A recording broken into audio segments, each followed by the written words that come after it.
There are a number of important attributes for an iframe tag, but for now, we'll just look at a few of them.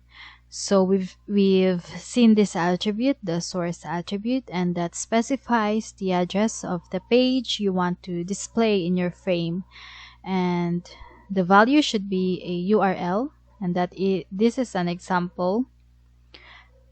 And then we also have the allow full screen attribute, and this will allow the iframe to open full screen mode, often used with videos. Without this attribute, full screen mode is disabled for the iframe.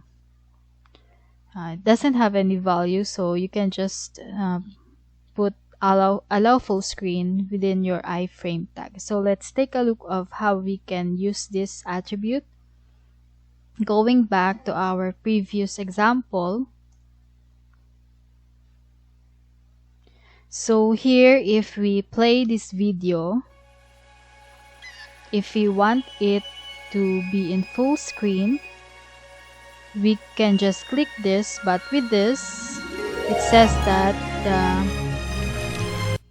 the full screen is unavailable. So if you want your user to view the video in full screen, then you can just put the allow full screen attribute. Okay, so let's try to play it again, and let's try it now.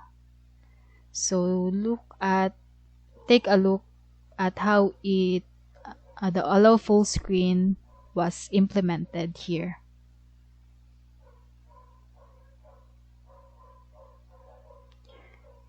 And then the name attribute, it specifies a name for the iframe.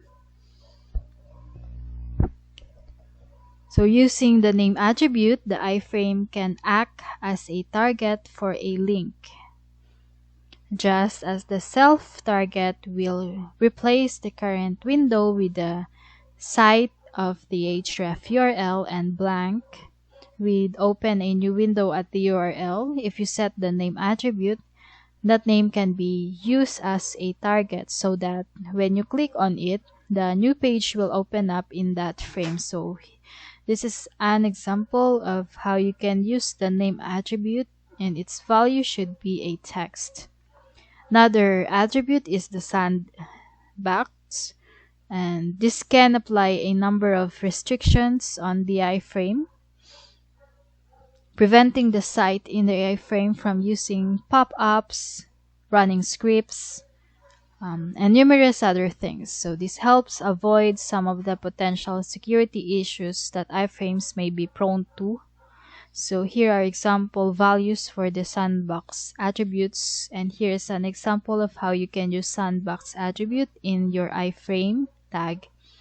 And then you have the width and height attributes.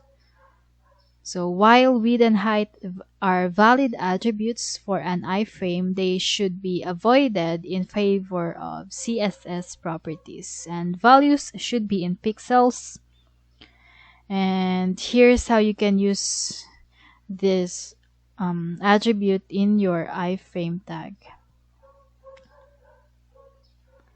There are some notes for using iframe. First is that certain websites like Google and Yahoo disallow embedding their web pages in iframes. Not all attributes are supported in all browsers. You can encourage to explore their browser support before adding to your HTML. And then you can find more details about iframes from the W3 specification. If you click this, it will redirect you to their website. Iframes can be very useful. Iframes load separately from the main page. However, they do block the main page load command until its content finishes loading. You can avoid this by applying some JavaScript. And then sandboxing provides security, great for third-party content like ads. It is convenient to use if you need to have one part of your page static while the other is changed.